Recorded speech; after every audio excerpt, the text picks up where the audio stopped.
From my bathroom to yours. I beg your pardon?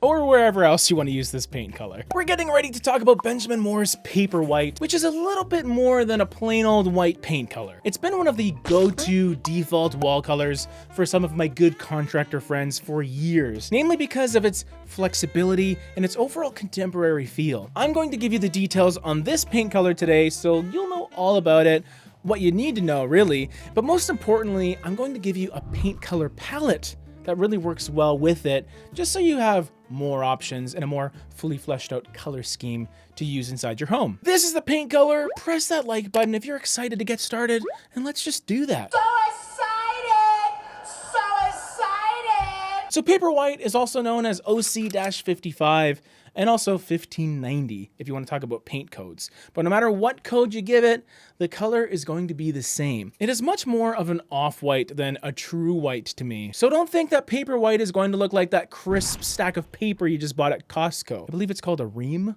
of paper. Any Office fans watching?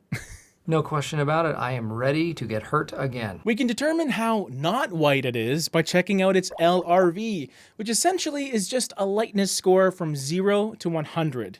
Paper White is just over 74, which means it reflects 74% of the light that hits it, which is pretty light, but there's definitely much brighter whites that exist within Benjamin Moore's catalog. And before you sound off about how disappointing that is, because bright whites are the best, I really like where Paper White sits brightness-wise, which is part of the reason as to why I have used it in both of my bathrooms upstairs on the walls. I really think it's nice to have a bit of depth with your wall colors, especially if you're going with bright white trim, which I ended up doing. And that's because you'll see some visual contrast, or basically your trim is gonna look white, and then you notice another lighter color on the walls instead. They're not just gonna blend in together and look very nondescript. I have a little rule of thumb with wall and trim colors where I look at their lightness score, or the light reflectance value, and I want at least a 10-point difference between the two, one way or the other. So that way you'll at least see some distinguishment between the two. If they get too close, then it'll just be way too subtle, and you may not even notice there's a difference. Tangent aside, what kind of color is Paper White actually?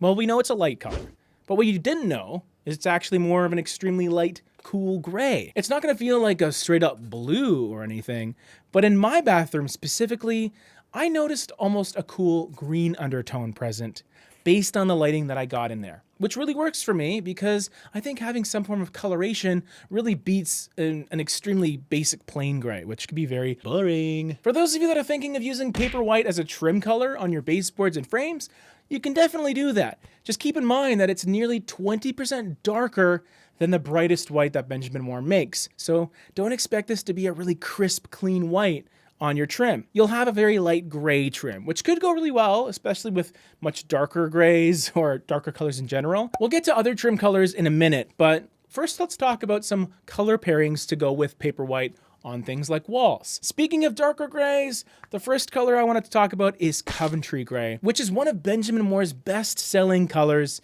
It's a close neighbor of Stonington Gray and Wickham Gray, which arguably are even more popular, but this is a mid-tone paint color within all of those cooler contemporary grays that Benjamin Moore makes. It just barely misses being a perfect mid-tone lightness-wise with a 48 LRV. So 48% of the light gets reflected. Definitely some depth there, but what's great about that bit of darkness is it will really allow Paper White to pop off of it, or vice versa. You do have an approximate like 26% difference between the two lightness-wise, so they will really fit together nicely in that desaturated kind of cool gray aesthetic if you're going for that. But I didn't want that to be the whole story in this palette. I didn't want to go gray on gray on gray. There aren't many people today that are ecstatic about grays, let alone cooler ones. So I wanted to introduce another neutral that brings warmth back into the palette, just for some balance. I love variety and I love complementary stuff. So that's what this is. This color also sits in between Paper White and Coventry Gray lightness wise, and that's Baby Fawn, which is a great color. What I love about it is it's the near perfect light reflectance value or lightness level for interior walls, right around 63, which is such a great place. It sort of puts it in that Goldilocks range where it's not too light, not too dark. It just has this wonderful balancing act that it does that allows it to slide into so many different situations. Normally, I would want to make a color like this the main color of the palette because I just love warmer colors.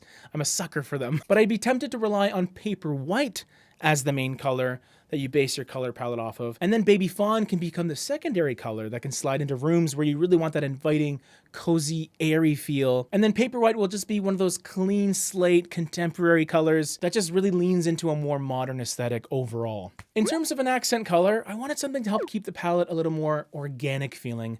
And I did that by using Vintage Vogue. This color is a smoky, dark green. I'm a big fan of green in general, but especially when it's used as the focal point in a more transitional or modern color palette. It's not what you might expect with colors like Coventry Gray and Paper White especially, because normally you would just be safe going with black or slate gray as the dark color. But safety is overrated, except when it comes to like seatbelts and car seats and nets for trapeze artists. Okay, safety is important. Baseboard colors are an interesting one because Paper White could be light enough for some people to use on trims and doors, but I think I'm gonna go for a color that's even lighter and also a little more crisp because I think that'd be a better choice on your baseboards. And what better choice than good old white? OC-151. It's basically the all-purpose white of Benjamin Moore's color catalog, but I do find it has a slight crispness to it, maybe leans a tad cool, kind of like Paper White, which is why it's a great fit. As far as dark trim colors are concerned, I went a little wacky here. And it's definitely not the obvious choice, but I was so inspired by that dark color that I really had to go for this. It's called Carolina Gull. And what's funny about it is it just works for some reason. It's not too warm for the first two colors, but it's also not too cool for the last two colors. Ultimately, it's a cool gray-green midtone that kind of acts as a fulcrum or that transitional midpoint between two sides of the color palette that I really enjoy. So it could be a trim color that can continue on throughout a space rather than just having it in one room, or you can just have it as a special trim color in a select room, whatever color you decide on the walls. Here's the palette all together. Let me know what you think. And here's another one right over here for you.